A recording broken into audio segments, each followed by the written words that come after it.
story opens in 1876 at the grand opening of the Brooklyn Bridge. Duke Leopold is there, sketching the bridge, when he notices a strange man named Stuart using a small camera. Curious, Leopold follows him, but Stuart runs away. Back at his home, Leopold is scolded by his uncle. The uncle tells him that instead of inventing and drawing things, he should be focused on marriage. Leopold argues that the age of kings is fading, and the new royalty are inventors and builders. His uncle disagrees, even slaps him, and insists he must find a rich bride. Later that night at a party, Leopold dances with several women, including Miss Tree, but his attention is quickly caught again. Stuart is sneaking around, secretly taking pictures of Leopold's sketchbook. Leopold confronts him, but Stuart bolts. Leopold chases him out into the rain and then onto the unfinished bridge. The two climb dangerously high. Stuart nearly slips, but Leopold grabs him. Stuart begs him to let go, saying everything is fine, but both of them fall through a mysterious white mist. The scene shifts to modern-day New York. Kate,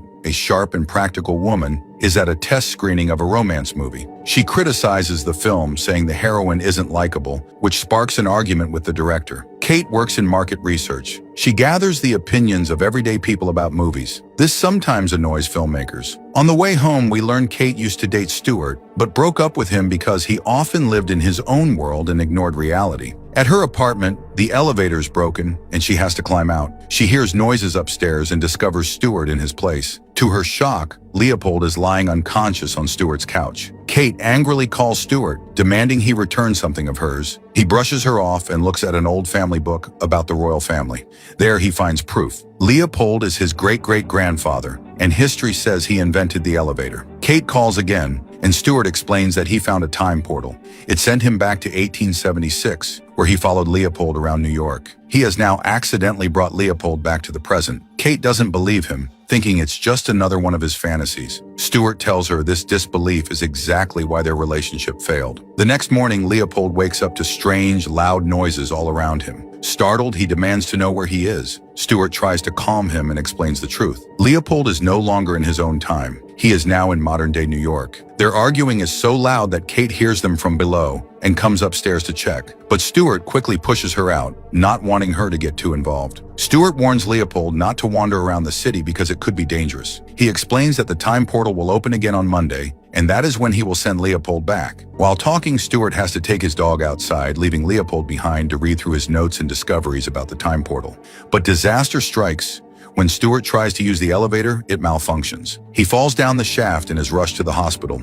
Meanwhile, Kate finds the dog alone in the hallway. Since Stuart is gone, she asks Leopold to take the dog out for a walk. Outside, Leopold is amazed by everything: the tall buildings, the busy streets, and strange inventions. He stares in awe at a giant television screen where the news is reporting citywide problems with elevators. At work, Kate meets with her assistant Darcy, who gives her the schedule. She's surprised to see her boss, JJ, has returned and quickly realizes he may be considering her for a big promotion. Senior Vice President Leopold, still exploring, makes his way to the Brooklyn Bridge. He is stunned to see it fully completed and still standing strong in the present day. When he returns to the apartment, he finds paramedics carrying Stuart into an ambulance. Before being taken away, Stuart begs Leopold to stay inside the apartment and later calls him from the hospital to repeat the warning, "Do not leave." Soon after, Kate's brother Charlie comes into her apartment. Hearing noise upstairs, he goes up and meets Leopold. Charlie assumes he's just a method actor, someone who stays in character all the time, and is impressed by his dedication.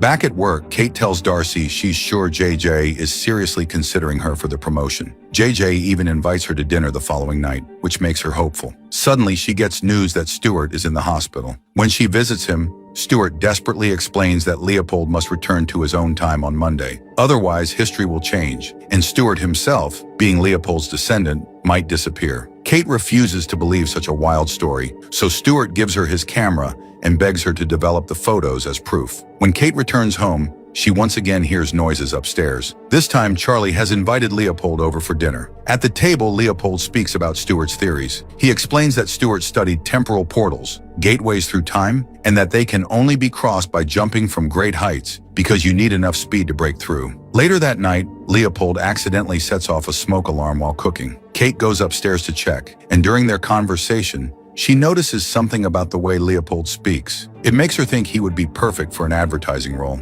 She brings him to an audition, and to everyone's surprise, he's brilliant. His manners, charm, and way of speaking impress the entire room. Kate is thrilled when she sees her boss is impressed too. Afterward, Kate tries to grab a cab, but Leopold, being old-fashioned, insists a horse and carriage would be better. Just then, a thief snatches Kate's handbag and runs. She chases him on foot but cannot keep up. Suddenly, Leopold appears on horseback, lifts Kate up, and together they race after the thief. They catch him and retrieve the handbag. The two ride back in the carriage. Kate, still amazed, asks if he truly is a duke, beginning to sense he might be telling the truth. The next evening, Kate goes to dinner with JJ. He notices Leopold's presence and even asks if she is romantically involved with him. JJ brags about his wealth, showing Kate pictures of his grand house and suggesting she should come visit. Meanwhile, Charlie takes Leopold to a bar to meet his friends. Among them is Patrice, the woman Charlie has been quietly admiring. But to Charlie's frustration, Patrice is charmed by Leopold's old-world manners and sophistication. When Leopold gets Patrice's phone number, Charlie feels betrayed.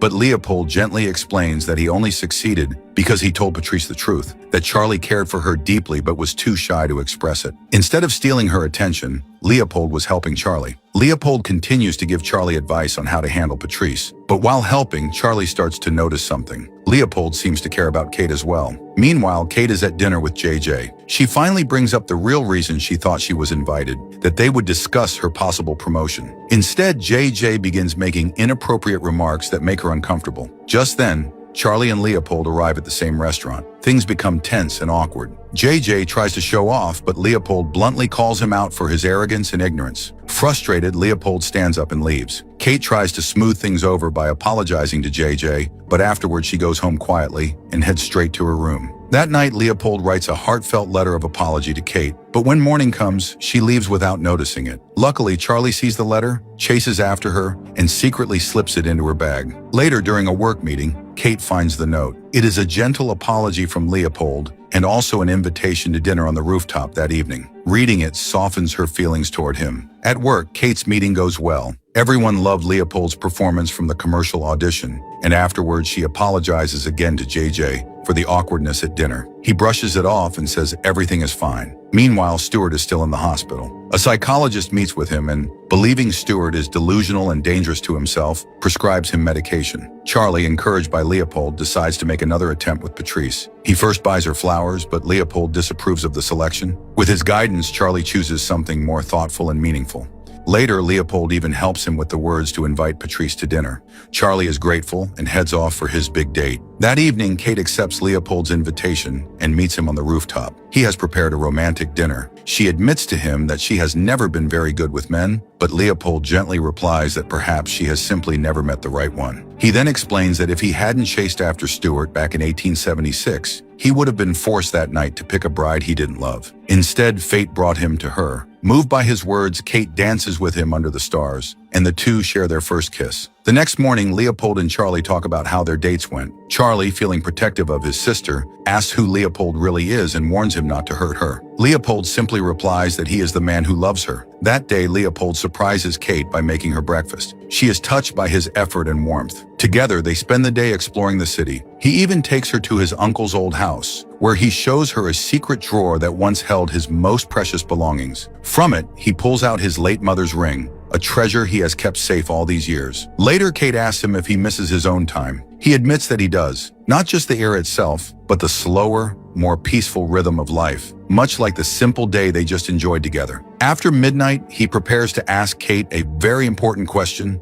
holding his mother's ring in his hand. But she grows sleepy, so he gently puts her to bed. Before drifting off, she asks him to stay the night. He holds her close, and they fall asleep in each other's arms. The following day, Leopold arrives on set to film the commercial he auditioned for. But when he tastes the product, he finds it disgusting. Refusing to lie, he walks off set. Kate runs after him, but he firmly says he won't promote something he cannot stand behind. Kate admits the product is indeed terrible. Leopold then points out that perhaps this kind of dishonesty is why she feels miserable in her career. The two get into an argument about ethics and compromise. In the end, though, they decide to return and finish the job anyway. On the way home in a taxi, Kate and Leopold admit that they shared a wonderful weekend together, but now it seems to be over. Meanwhile, Stuart is still stuck in the psychiatric ward at the hospital. Desperate to get out, he manages to convince a nurse that he isn't actually insane.